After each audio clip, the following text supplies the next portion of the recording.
Hello అందరికీ welcome to my channel. అబ్బా video edit చేస్తుంటేనే మంచిగా నోరూడుతుంది.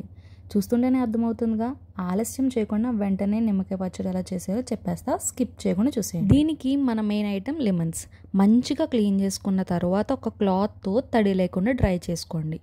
ఈ వీడియోలో చూపిస్తున్న విధంగా కట్ చేసుకోండి. ముక్కల్ని మంచిగా కట్ చేసుకోండి, లేకపోతే పచ్చడి బాగోదు. నిమ్మకాయల పచ్చడి అనేది టేస్ట్లోనే కాదు, హెల్త్కి కూడా చాలా మంచిది. దీనివల్ల మనకి ఇమ్యూనిటీ ఇస్తుంది, డైజెషన్ ఇంప్రూవ్ అవుతుంది, ఎసిడిటీని రెడ్యూస్ చేస్తుంది. అంతేకాక నిమ్మకాయల్లో విటమిన్ సి ఉండడం వల్ల హెల్దీ స్కిన్ కూడా మనకి బెనిఫిటే కాదు, నెగిటివ్ కూడా చెప్తా. ఈ పచ్చడిలో మనం కొంచెం సాల్ట్ లెవెల్ ఎక్కువగా ఉండడం వల్ల మరీ ఎక్కువగా తీసుకోకండి. దీనివల్ల హై బ్లడ్ ప్రెషర్ కూడా వస్తుంది.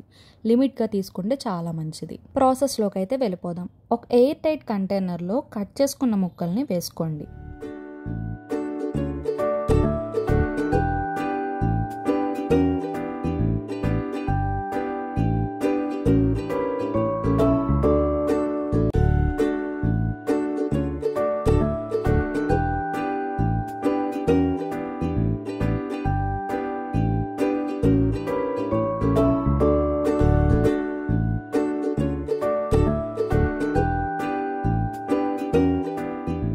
కట్ చేసుకున్న ముక్కలు హాఫ్ వరకు వచ్చిన తర్వాత నేను ఈ గ్లాస్తోనే కొలతలు వేసుకుంటున్నా. సో ఆ గ్లాస్ ఫుల్గా నేను కల్లుప్పు అనేది యాడ్ చేసుకుంటున్నా. దాని తర్వాత మిగిలిన ముక్కలు కూడా యాడ్ చేసేసుకోండి. ఇంకా ఉప్పు పడుతుంది అనుకుంటే ఇప్పుడే యాడ్ చేసుకోండి.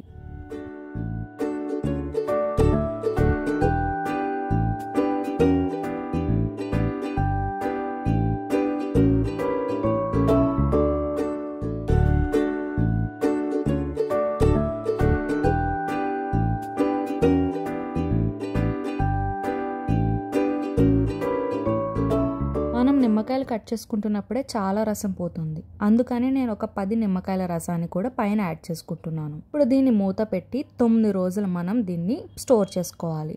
ఇప్పుడు చూపిస్తుంది 9 రోజుల తర్వాత నిమ్మకాయ ముక్కలు అనేది ఈ విధంగా ఉన్నాయి.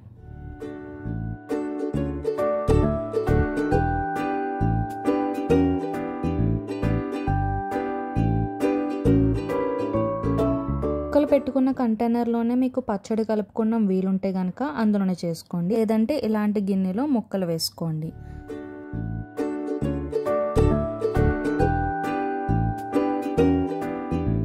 ముందుగా చెప్పిన విధంగా సేమ్ గ్లాస్ కొలతలతో నేను కారం అనేది యాడ్ చేసుకుంటాను. ప్రస్తుతానికైతే ఒక గ్లాస్ కొలత అయితే నేను వేసుకుంటున్నాను.